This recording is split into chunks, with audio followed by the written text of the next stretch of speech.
on se dit tout. C'est l'interview politique du média Pluriel Info.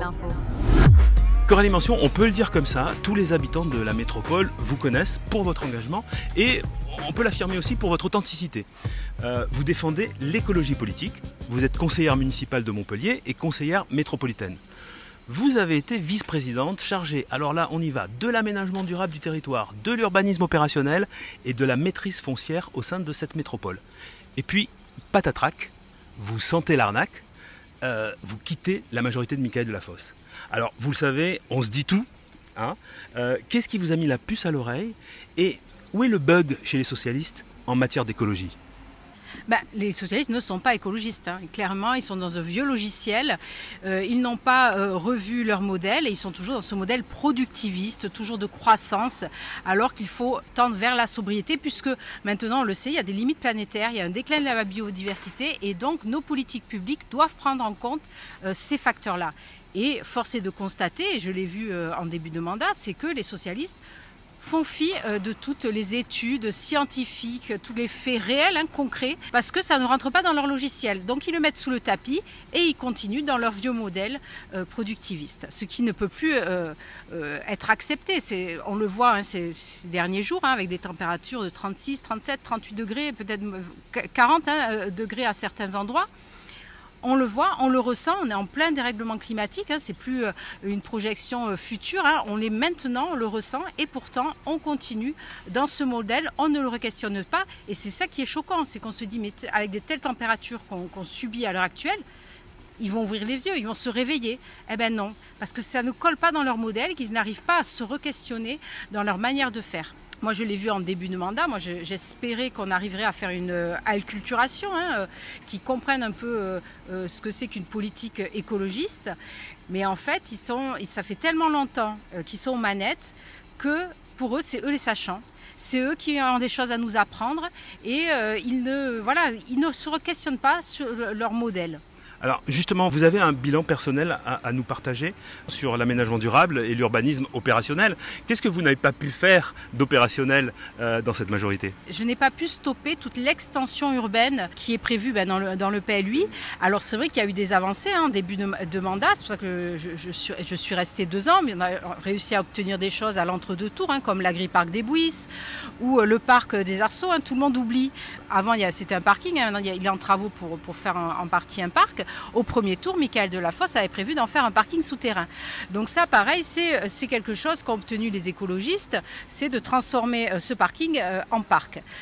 L'agri-parc des Bouisses à l'ouest de Montpellier, pareil, on a su préserver une partie des terres agricoles et naturelles. Mais suite à ces petites choses obtenues, le reste, ils ont fait fi de notre accord et des engagements pris envers les Montpelliérains. Entre autres, la préservation de la ceinture verte de Montpellier, qui est extrêmement nécessaire pour la biodiversité, mais aussi pour tout ce qui est enjeu de souveraineté alimentaire. Il y a beaucoup d'agriculteurs qui sont en recherche de terres pour justement cultiver du maraîchage, du verger, etc. Et ils ne trouvent pas preneurs parce que les propriétaires terriens, ils espèrent justement que ces terres vont être vendues à des promoteurs, bétonnées, etc. Et donc ils ne le louent pas aux agriculteurs. Donc on a un vrai problème. Et donc moi j'espérais justement pouvoir fermer ce robinet des extensions urbaines et travailler plus sur du réinvestissement urbain. Eh bien non, on est toujours dans ce vieux modèle d'extension à l'infini, comme s'il n'y avait pas de problème d'enjeu de biodiversité, comme s'il n'y avait pas de problème de souveraineté alimentaire. Et donc, dans le PLUI, dans les 10 prochaines années, c'est 750 hectares encore qui vont disparaître sous le béton et le bitume. Donc c'est ça, moi, que j'ai dénoncé avant de partir, c'est que à part les discours, on est vraiment dans du greenwashing parce que ce PLUI que je regrette d'avoir appelé climat, parce que finalement il n'a rien de climat puisqu'il ne prend pas en jeu les enjeux climatiques, les enjeux de biodiversité. Dans les 10 prochaines années, c'est 70 000 habitants qui sont prévus, de nouveaux habitants sur le territoire de la métropole. Et donc on le voit, dans les 10 dernières années, c'est 7 500 habitants par an qu'on a accueillis. Et donc là, c'est exactement la même projection, 7 000 habitants par an dans les 10 prochaines années. Donc on voit bien qu'on n'a pas changé de modèle. On est toujours dans l'extension à l'infini, à croire qu'on n'a aucun problème de ressources en eau sur le territoire, alors que si, on a des problèmes de ressources en eau. Et donc, il faut arrêter l'hypermétropolisation du territoire, où tout est concentré sur les grandes métropoles, les grandes villes, où on aspire tout, les nouveaux habitants, les entreprises, les emplois, etc. Et du coup, les services. Et du coup, on vide les milieux ruraux, les villes moyennes, dans les hauts cantons, etc. Et donc moi, je prône pour un rééquilibrage du territoire, pour justement arrêter cette pression foncière et donc climatique à des endroits particuliers, et se répartir un peu ça. Et puis du coup, ça redynamiserait des villes qui sont en déclin, où justement ils sont en perte d'habitants et donc en perte d'emplois. Il faut sortir de ce cercle vicieux pour partir sur un cercle vertueux, cette répartition des habitants sur le territoire. Et en plus, on répondrait à une problématique nationale qui est le manque de logement. En fait, il faut savoir qu'il ne manque pas de logement en France, mais le problème, c'est que les logements vacants ne correspondent pas aux lieux attractifs, aux lieux où il y a des emplois. Et donc, c'est pour ça, quand je parle de rééquilibrage de territoire, je parle aussi par rapport à l'implantation des entreprises. Il faut que les entreprises se placent où il y a des logements. D'accord. Alors, je rappelle un PLUI, plan local d'urbanisme intercommunal. Alors, vous l'avez rappelé, c'est vous qui avez baptisé ce PLUI climat, un petit tiret climat. Est-ce qu'on peut dire qu'aujourd'hui, ce PLUI qui va prendre place, qui va être important dans la politique à venir de la métropole, on peut l'appeler PLUI des promoteurs? On peut l'appeler PLUI béton, puisque sur Montpellier, si on prend que la ville de Montpellier, il ne reste seulement que 20% d'espace naturel et agricole. 20%, c'est dérisoire. On est loin du un tiers qu'il prône, c'est-à-dire un tiers de terre agricole, un tiers de terre naturelle et un tiers d'urbain. À Montpellier, seulement 20% de terres naturelles et agricoles. Et dans les 10 prochaines années, c'est encore 150 hectares qui vont disparaître sous le béton et le bitume. Et donc c'est ça, évidemment, qu'on dénonce. La ville est assez grande, les gens ont soif que la ville reste à taille humaine. Au lieu de vouloir toujours grossir plus, bétonner, il faut préparer Montpellier au choc du dérèglement climatique, puisque les chaleurs vont augmenter. On le sait, les projections, c'est 50 degrés en 2050. C'est conséquent, c'est énorme, c'est demain, 2050. Et donc c'est dès maintenant qu'il faut renaturer la ville, faire la chasse aux îlots de chaleur pour justement pouvoir que la ville soit encore vivable. Et c'est ça le travail en fait d'une collectivité, c'est rendre la ville vivable avec des pics de chaleur de 40, 45, 50 degrés. Alors, on va parler d'un autre sujet, mais tout aussi important et voire en corrélation complète avec l'effondrement climatique. On va parler de l'incinérateur CSR qui risque d'être installé en pleine zone urbaine. Donc là, vous avez lancé une mobilisation Stop CSR.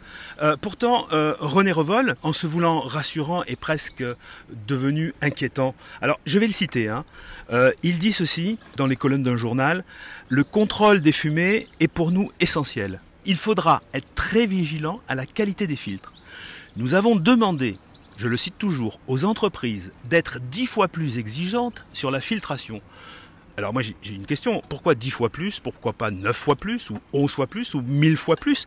Est-ce que ce vice-président, qui a remplacé François Vasquez au déchet, qui est aussi vice-président de la Régie de l'eau, est-ce qu'il sait de quoi il parle? Mais moi, j'ai envie de dire à René Revol qu'il faut qu'il retourne en 6e, puisqu'en fait, il faut savoir qu'en France, il n'y a pas de seuil maximum sur, par exemple, les dioxines. Vous savez, les dioxines, c'est ce qu'on retrouve dans les fumées, justement, de tout ce qui est incinérateur, et qui sont très cancérigènes. Et c'est des polluants vraiment extrêmement nocifs pour l'environnement et qui sont donc toxiques pour l'humain. Ces dioxines, elles ne sont pas limitées réglementairement en France. Alors que, par exemple, en Allemagne, le seuil ne peut pas dépasser les 4 picogrammes par mètre carré par jour. En France, ce seuil, il n'y en a pas. On n'est pas réglementé. Donc moi, j'ai envie de dire à René Revol, le néant, 0, multiplié par 10, multiplié par 100, multiplié par 1000, ça fait 0. Donc là, on est vraiment dans un vice-président qui prend le vocabulaire des multinationales qui vendent toujours, on le sait, ils ont l'habitude de vendre les choses, évidemment, les rendre vertueuses et cachent évidemment les méfaits.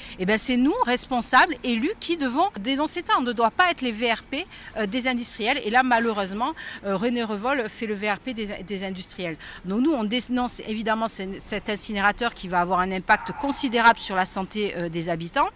on le sait, dans un périmètre de 2 km, il y a une augmentation des cancers, c'est prouvé, toutes les études le prouvent. Alors évidemment, au-delà des 2 km, ça ne s'arrête pas d'un coup, mais ça diminue. Puis en fonction des vents dominants, évidemment, ça peut aller plus loin. Et donc là, on est sur un projet d'incinérateur en pleine ville et qui va avoir un impact considérable sur la santé des habitants. Au-delà de l'impact sanitaire, évidemment, ça va avoir un impact environnemental, puisque là, le projet, en fait, c'est donc un incinérateur à déchets. Et c'est pas la poubelle grise qu'on met directement dans le four, c'est des déchets qu'on va couper en tout petits morceaux et donc qui vont être très légers, très volatiles et donc qui se déposent facilement dans les cours d'eau, dans les terres agricoles, etc. Donc il va y avoir un impact aussi sur la biodiversité. Ensuite, ça va avoir un impact financier, puisque c'est des centaines de millions d'euros qui vont être engloutis dans cet incinérateur. Et donc, c'est de l'argent qui ne va pas être mis dans la prévention, dans la transition écologique, alors qu'il y a tout un volet à développer, toute une économie circulaire à développer sur le territoire. Je vous donne un exemple. En début de mandat avec François Vasquez, et on est plutôt fiers de ça, on a aidé l'entreprise Hog Consigne à s'implanter sur les territoires. Hog Consigne, c'est une société qui fait de la consigne de verre. Mais donc on l'a aidé à s'implanter, à trouver un local, etc. Et donc c'est ça notre rôle de collectivité, c'est aider toutes ces filières à se mettre en place et qui vont permettre de diminuer le résiduel, la poubelle grise, mais pour partir sur du plus vertueux, et donc du recyclage, de la réutilisation, etc. Et donc l'argent, au lieu de le mettre dans un incinérateur, nous on dit il faut le mettre dans ce développement d'une économie circulaire et évidemment aider les habitants à mieux trier leurs déchets, puisque à l'heure actuelle, il y a encore des gens qui n'ont pas de bioseau pour trier leurs biodéchets, alors que c'est 30% de la poubelle grise. Et on sait que on le transforme en compost, du coup ça nourrit la terre, donc on rentre toujours dans ce cercle vertueux sur lequel on essaie de tendre. Et puis ça prend du temps que le geste citoyen soit mis en place, etc., que les gens prennent l'habitude de trier leurs déchets.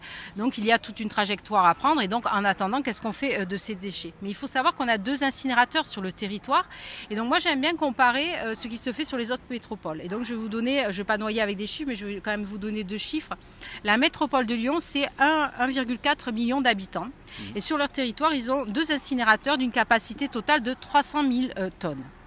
Il faut savoir que la métropole de Montpellier, Sète et Lunel, c'est 700 000 habitants, soit 2 fois moins que la métropole de Lyon. Les 2 incinérateurs que nous avons sur le territoire, ils font 150 000 tonnes. Donc vous voyez bien que notre capacité d'incinération sur le territoire, elle est équivalente à d'autres collectivités. Et donc c'est pour ça que nous prenons sur le fait de raisonner, pas à l'échelle de la métropole, mais sur un territoire plus grand, sur le territoire du bassin de vie.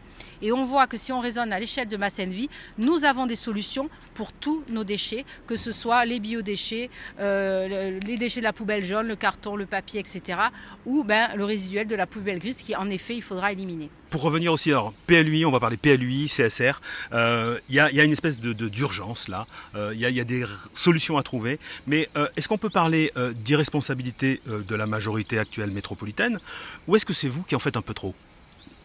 Ah non, ils sont complètement irresponsables. Toutes les études montrent qu'on a raison. Ça fait 50 ans que les écologistes alertent sur le dérèglement climatique, sur les effets. Alors, il y a 30 ans, tout le monde nous riait au nez. Tout le monde nous méprisait en disant qu'on était des gentils utopistes ou des alarmistes. C'était soit l'un, soit l'autre. Et en fait, force est de constater que nous avons raison. Et là, les gens le ressentent. Donc, nous sommes dans l'urgence. Alors, je pense qu'il y a, pour moi, l'écologie, elle se décline en 3 grandes familles. Il y a la lutte contre le dérèglement climatique et donc les émissions de CO2. Il y a prendre conscience des limites planétaires. Et le 3e volet, lutter contre le déclin de la biodiversité. Je pense que le combat contre les émissions de CO2, on l'a un peu gagné dans le sens où peu de personnes le nient encore, du fait que ce sont les activités humaines et les émissions de CO2 qui engendrent le dérèglement climatique. Sur les 2 autres volets, les limites planétaires et le déclin de la biodiversité, là vraiment on en est loin. Moi, je le vois avec les discussions que j'ai eues à l'époque avec Michael Delafosse. Pour eux, il y a l'humain d'un côté et il y a la nature avec la biodiversité de l'autre. et il ne se rend pas compte que l'humain il fait partie de tout cet écosystème et que donc si on a un déclin de la biodiversité, si les abeilles disparaissent, si les outardes elles disparaissent, eh ben, ça a un impact aussi sur l'humain. Et donc l'enjeu c'est l'humanité en fait. D'accord. Quand on est maire de la ville et qu'on déclare qu'on fait baisser la température de moins 8 degrés sur une chaîne d'information, on est hors sol, on est en dehors de la réalité. Tout ça parce qu'on aurait planté 4 arbres dans un parking, enfin 8 arbres d'ailleurs, hein, je crois, dans un parking et quelques petites fontaines à eau pour que les enfants s'amusent. Oui, mais c'est là le problème, c'est qu'on en est au mensonge en fait. Il y a du greenwashing, mais en plus il y a du mensonge parce que évidemment les 8 arbres sur la Comédie ne vont pas faire baisser de 8 degrés. Hein. C'est des arbres qui risquent d'ailleurs de ne pas vivre hein, puisqu'ils sont plantés dans des énormes jardinières et on le sait, les arbres ils ont besoin de la connexion de la terre et une connexion entre eux. Donc c'est des arbres qui risquent de ne pas survivre et évidemment ça ne va pas baisser de 8 degrés. Alors on le sait, hein, planté, végétalisé, ça peut baisser de l'ordre de 2-3 degrés. Donc c'est nécessaire et il faut faire un plan, vraiment un grand plan de renaturation de la ville. Et donc ça veut dire qu'il se doit être 100% des rues qui sont végétalisées. Et donc là on en est loin, je l'ai vu, hein, enfin, tout le monde le constate. On refait des rues à l'identique sans même réfléchir à planter des arbres. Les travaux de la ligne 5 de tramway, il y a des tas de tronçons où on est en train de créer des nouveaux îlots de chaleur. Vous prenez le tronçon là qui va vers la fac, mais il n'y a pas un arbre alors qu'il y avait largement la place de planter des arbres. Et donc c'est un impensé. Et ça, c'est le problème des socialistes, c'est qu'ils n'ont pas de vision transversale, ils saucissonnent tout. Et donc, c'est Julie Fraîche qui a piloté la ligne 5 et elle s'est pas dit, bah tiens, est-ce que en même temps que j'installe ma ligne 5 qui est nécessaire hein, pour baisser justement les émissions de CO2 liées au transport, bah, est-ce que j'en profite pas aussi pour réfléchir à renaturer la ville? Ben non, ça, c'est trop compliqué, c'est trop complexe à mettre en place. Alors, parlons des écologistes. Les écologistes, les vrais pourrait-on dire, évoquent un refus d'une écologie d'accompagnement. Est-ce que la liste, qui sera menée par certainement, je crois, Jean-Louis Roumégas, hein, vous me direz si je me trompe, ce sera de rompre avec les petits pas de Michaël Delafosse. Et donc la question c'est, mais quels vont être les grands pas de géant de Jean-Louis Roumégas ? Alors oui, en effet, il faut qu'on arrête les petits pas. L'urgence est telle qu'on ne peut plus faire de l'écologie de pacotille. Donc il faut vraiment déployer une écologie sur toutes les politiques structurantes. Donc en effet, on a lancé ce mouvement là avec Jean-Louis Roumégas pour la prochaine échéance qui est importante, hein, les municipales de 2026. Et donc en effet, ce rassemblement, il va être porté d'une écologie radicale qui va transformer la ville. Et vraiment l'idée c'est de préparer la ville de Montpellier au choc du dérèglement climatique, puisqu'on le sait, ça y est, on ne pourra plus être en deçà des 1,5 degré. Hein, malheureusement on l'a dépassé, mais chaque dixième de degré compte et donc on se battra sur chaque projet. Toutes nos politiques publiques seront mises en place à l'aune justement de cet enjeu climatique. En jeu, la santé des Montpelliérains et une ville vivable. Donc ça passe 100% des rues végétalisées, 100% des cours d'école. Donc il y a vraiment un plan de rénovation des écoles à faire, de ventilation, mettre des brises soleil, évidemment renaturer les cours d'école, puisque enlever le bitume, ça permet de faire baisser la température. Et donc voilà, en un mandat, il y aurait dû avoir 50% des écoles qui auraient dû être faites, alors que là, il y en a à peine une vingtaine d'écoles. Donc voilà, donc c'est ça que nous on dénonce. Les choix c'est de la demi-mesure, enfin c'est même pas de la demi-mesure, on est vraiment dans du greenwashing. On est dans du greenwashing puisque en effet, ils vendent les arbres de la Comédie comme si ça allait baisser la température, mais à côté de ça, ils bétonnent 150 hectares sur Montpellier. Ils font, alors c'est vrai, là par contre, les pistes cyclables, ça c'est une bonne chose, il y a eu un bon développement des pistes cyclables sur la ville de Montpellier, mais par contre, à côté de ça, ils vont construire un contournement ouest de Montpellier, alors que toutes les études le montrent, tous les experts le disent, à chaque fois qu'on mettra des routes en plus, ce sont des voitures en plus. Et le problème là, c'est que les socialistes posent la mauvaise question, ils posent le problème de la mauvaise manière, et forcément la réponse qu'ils donnent elle n'est pas bonne. Puisque la question c'est pas comment fluidifier le trafic, mais la question elle est comment diminuer le trafic. Et c'est en diminuant le trafic qu'on va diminuer les émissions de CO2 et donc jouer sur le climat.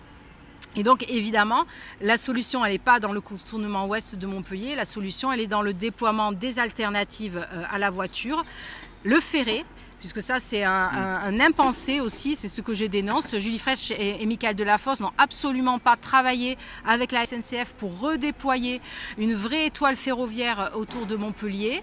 Ils sont dans du bus qui roule sur du bitume, donc on est encore dans du greenwashing. Ils parlent d'un TER métropolitain, mais je suis désolée, des bus c'est pas des TER.